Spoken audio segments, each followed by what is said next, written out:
Welcome back, boys and girls. Today I'm going to read to you my favorite Halloween book. It is called The Haunted House Party, and it was written by an author who got married on Halloween Day, the year that I was born. Enjoy!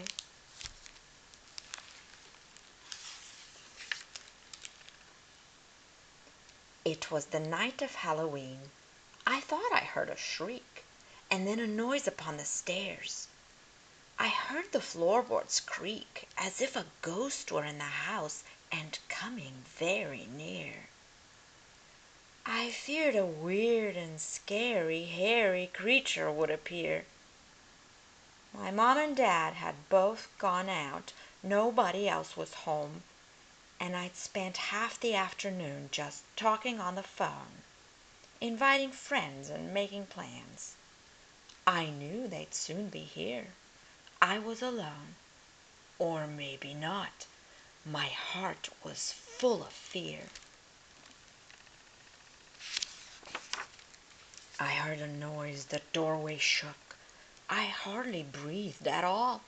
And then an ogre entered at a parting in the wall. He stamped his feet, he paced the floor, his finger poked the air.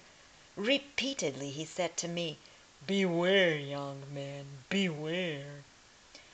"I know it's Halloween," he said, "and I've heard talk tonight that you will have a party. Those you did not invite will bring you trouble, you will see. I've warned you to beware." He spun 3 times and disappeared, left no trace anywhere.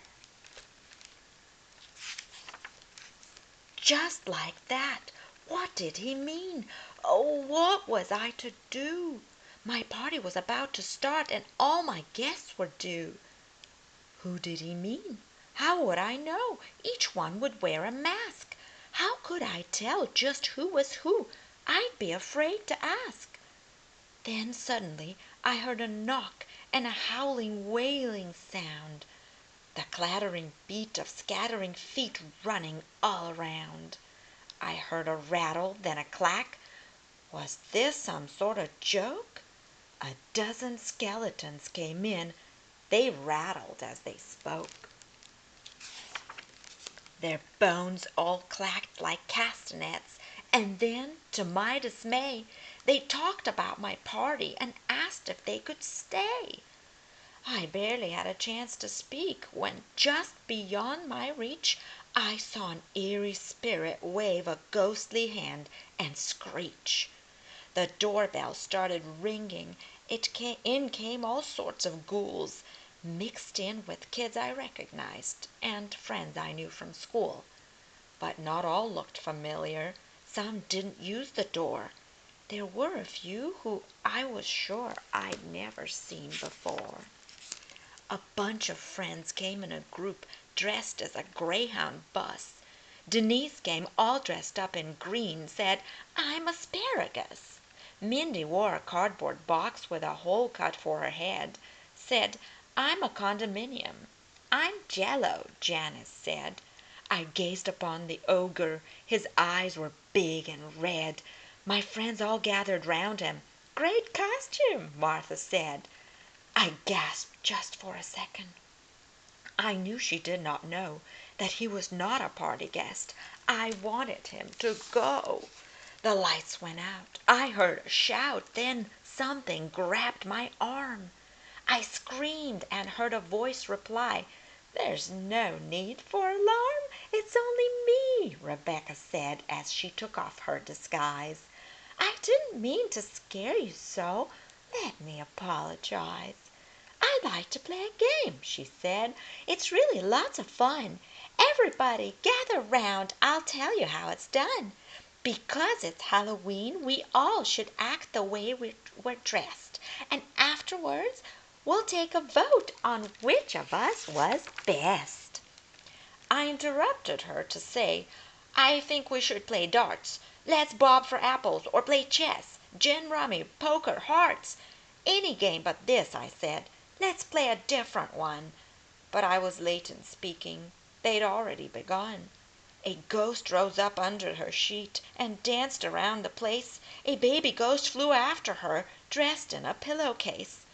Although they danced politely, their friends were very rude. In fact, two ghosts took off their sheets and flew completely nude. The skeletons began to dance, the plates began to slide. Down from the shelf they crashed and broke. I sat right down and cried. My friends all stood around in shock. They dropped their masks and stared, with eyes the size of pumpkins, for they were very scared. A little man with pointed horns was dressed up all in red. He flicked his wrist, said, "Here's a trick," and flames flew round his head. The fire burned around him. He controlled it with his hand. The flames licked at the ceiling and danced at his command. A grizzly witch then shouted out, "You wanna see some tricks? Watch this," she said, and as she spoke, my mother's candlesticks flew through the air, then up the stair and back down through the door. "Show off," the ogre muttered. "I've seen this trick before." The TV set did pirouettes, flipped on and off again. Cups and plates danced figure eights. These guys were genuine.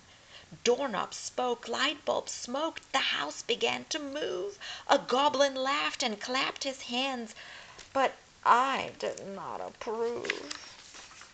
A noise came from the upstairs hall. I heard the bookshelves fall. A ghost was reading poetry to entertain us all. They say good poetry can serve to lift your spirits so, but I'd had enough of spirits. I wanted them to go.